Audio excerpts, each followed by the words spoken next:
Hello everyone, I'm Abby Fry, Head of Marketing and Communications at Moodle, and it's day 2 of the Moot, and I've just been to an incredibly interesting presentation by Albina Bardhi about utilising Moodle in vocational education settings in Albania. And I'd love you to tell us a little bit about the project. Why? Are you using Moodle in a vocational context in Albania? Well, I want to start with how excited I am for being here. Delightful to do this interview with you. How we started using Moodle in Albania, it was because of the need they had for learning materials for professional courses in vocational educational schools. We thought then, well, why not make them digital? Then, if there are learning materials to be developed, how about we just put them online and we make them accessible for all teachers to reach and all students on VET system to reach? And the best solution, it was Moodle, because it was open source, it was easy to customize, its scalability, it was an option as well. So we started off with Moodle by customizing it, and then teachers from different vocational educational schools started developing their own courses and then upload them to the platform and then started using the platform with their students. Then everything advanced when the company I work, Pratika.al, took the whole thing in a whole new level, because we thought to make possible for each school to have its own platform, but that would be too costly. So Moodle Workplace was the best solution for this. Moodle Workplace is designed for organization and departments, but we used it for vocational training schools because each department, let's say, in Moodle Workplace is actually a school. And each program is actually a school direction. So we kind of adapted the thing to have a vocational focus, let's say. Of course, we needed to build the capacity for teachers to use it, students to use it. We developed lots of video tutorials. We have actually developed like more than 50 video tutorials, yes, for Moodle, and guidelines as well. And then we tried with this new role. In each school, we picked a person which was a teacher, but it had this technical expertise. So he or she was able to help the teachers and also to administer this site of their school for the school. And then, everything else was, it's going actually great. The users were growing, the number of courses as well. There are more than 500 courses, more than 15,000 users in the platform that they use it regularly. Also, we have the branded Moodle app. Yes, Mosovet app, because since it enables offline learning, students can access the learning materials while they are offline, which is also great, and it helped us a lot.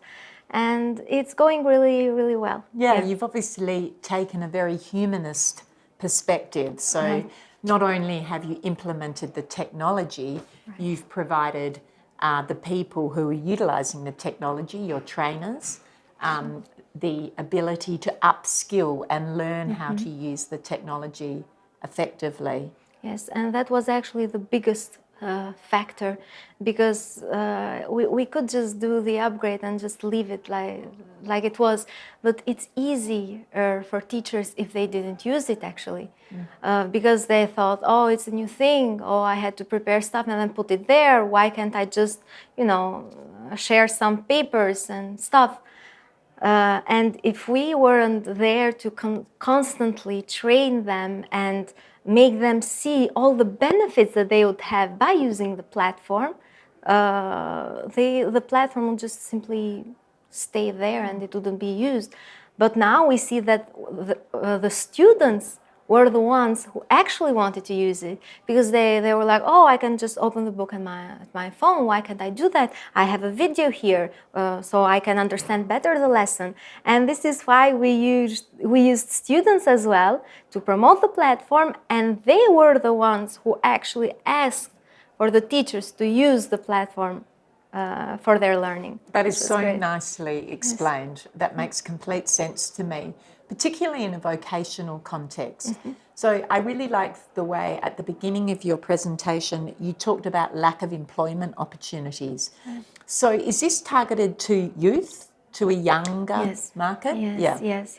Because we see, well, there are lots of factors in Albania that are, let's say, factors of the unemployment or underemployment. But in some industries, it's actually harder to find employees. Because this happens for lots of reasons, even for the change of preferences that students have. They are mostly focused on industry that use technology and creativity. But there are many industries that have like hard labor sometimes, or this is how they perceive it, let's say, the youngsters.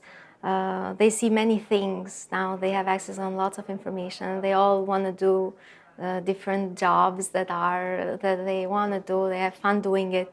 And some industries that are, I don't know, less attractive, let's say, it makes it hard for them to have employees. And promoting vocational schools is a great way to actually boost a bit the employment on these industries, because this is how students can get that, oh, I want to be, I don't know, I want to work on the construction field, or I want to work as a I don't know, bartender or something. We have to awaken the passions for these professions as well. And we have to make the vocational educational attractive to them, so then they pick it and then they just develop skills so they can use, and then they will have, let's say, it will be easier for them to find a job. Which it's not like the wages are low on these industries. They're actually really high. But yeah, they have to learn about this too. So the platform is actually a really good way to promote vocational education, because we say that with the platform, we are also training teachers on blended learning, on new ways of learning. So the quality of the learning is better. That's why parents should also be educated to know how to orientate their children on these directions. Yes, it really connects to our whole conference for their theme, doesn't it? That there's this notion of lifelong learning and unearthing the potential in people. It's a really awesome project. I know you've worked with Wide Services, which is a Moodle premium partner. They've helped you along the way with development and installation? Yes, it was actually something new for them as well, especially for the VET sector. They helped us with the implementation and everything, and then I had to explain how I thought of doing the things, how to manage the users, what hierarchy we should build, the organization structure, because vet schools are a bit complicated, actually. They have lots of roles and positions, which it was a positive thing, because Moodle Workplace offers all the tools to actually, assign different teachers to different positions.